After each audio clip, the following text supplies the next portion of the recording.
ओम वंदे देव उमापतिं सुरगुरुं वंदे जगत कारणं वंदे पन्नग भूषणं मृगधरं वंदे पशुनापतिं।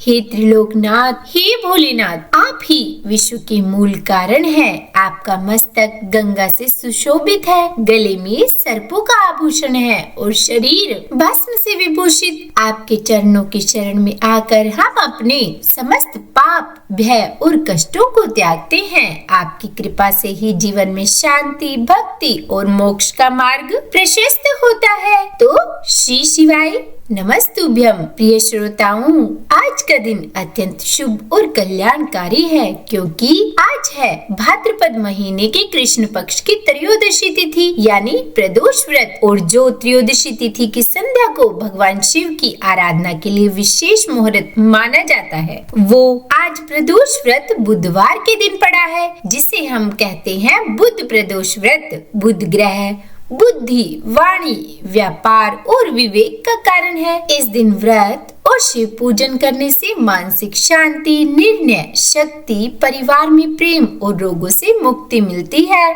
बुध प्रदोष व्रत करने वाले व्यक्ति के जीवन से कलह, संदेह, मानसिक अस्थिरता भी समाप्त होती है। कलयुग में जब धर्म दुर्बल होता जा रहा है, अधर्म और मोह से जीवन ग्रसित होता जा रहा है, ऐसे समय में कथा श्रवण ही सबसे सहज साधना बन जाती है। कई श्रद्धालुओं के जीवन में तो इस व्रत और कथा से चमत्कारिक परिवर्तन भी हुए हैं। जहाँ असाध्य रोग थे, वहाँ स्वास्थ्य आया, जहाँ विघ्न थे, वहाँ सफलता आई, और जहाँ मन में शंका थी, वहाँ अब श्रद्धा और विश्वास है। इसीलिए प्रिय श्रोताओं, अब आप सभी अपने मन को शांत करिए और मन में श्रद्धा का दीप जलाएं। भगवान शिव, माँ पार्वती और नंदी बाबा का ध्यान करते हुए आज की इस वीडियो में आप सुनिए बुध प्रदोष व्रत कथा। यह कथा आपको धर्म, सुख और मोक्ष तीनों ही दे सकती है। तो सभी प्रेम से बोलिए हर हर महादेव। प्राचीन कथा के अनुसार एक बार एक पुरुष की नई नई शादी हुई। गोने के बाद दूसरी बार वह अपनी पत्नी को लाने के लिए अपने ससुराल पहुंचा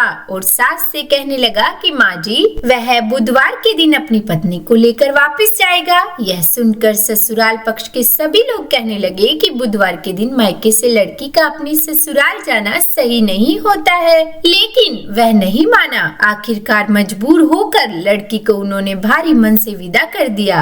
अब पति पत्नी दोनों बैलगाड़ी में बैठकर चल दिए। नगर से बाहर निकलते ही पत्नी को जोर से प्यास लगी और पति से उसने पानी लाने के लिए कहा। जब पति पानी लेकर आया तो देखा कि उसकी पत्नी तो किसी पराये पुरुष के लाए हुए लोटे से पानी पी रही है और खूब हंस हंस कर उससे बातें कर रही है। यहाँ तक कि वह पराया पुरुष तो बिल्कुल उसी की तरह दिख रहा था। यह देखकर पति को गुस्सा आ गया और वह पराये पुरुष से झगड़ने लगा। कहने लगा, यह पत्नी तो मेरी है। पराया पुरुष कहता, यह तो मेरी पत्नी है। और दोनों के बीच झगड़ा होते देख वहाँ भारी भीड़ इकट्ठी हो गई। इतने में ही एक सिपाही आया और उस महिला से पूछा कि सच सच बताओ, तुम्हारे पति इनमें से कौन सा है? लेकिन महिला दोनों पुरुषों की एक जैसी शक्ल होने के कारण अपने असली पति को पहचान ही नहीं पाई और फिर वह नहीं बता पाई कि उसका पति कौन है। तब वह पुरुष भगवान शंकर से मन ही मन प्रार्थना करने लगा कि हे प्रभु, हे महादेव, रक्षा कीजिए। मुझसे बड़ी भारी भूल हो गई जो मैंने अपने सास ससुर की बात नहीं मानी और बुधवार को अपनी पत्नी को विदा करके ले आया।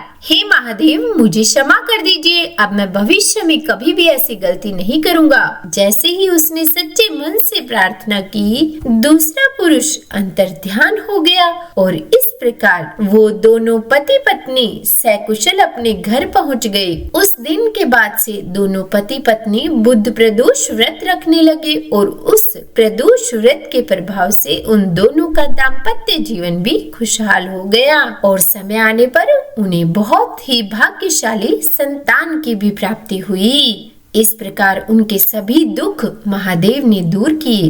इसी इसीलिए बुधवार को पड़ने वाले प्रदोष व्रत को रखने से महादेव अपने भक्तों की हर प्रकार की समस्याएं दूर कर देते हैं, उनकी सभी बाधाएं दूर कर देते हैं, उनके सभी कष्ट मिटा देते हैं और अपने भक्तों के जीवन में सुख, समृद्धि और खुशहाली भर देते हैं। तो बोलिए हर हर महादेव। उम्मीद करती हूँ आज की यह कथा आपको पसंद आई होगी। अगर अच्छी लगी हो वीडियो तो लाइक एंड शेयर कीजिएगा। चैनल पर नए हैं, सब्सक्राइब नहीं किया है तो सब्सक्राइब भी कर ही दीजिएगा और हाँ, कमेंट बॉक्स में हर हर महादेव जरूर लिखिएगा।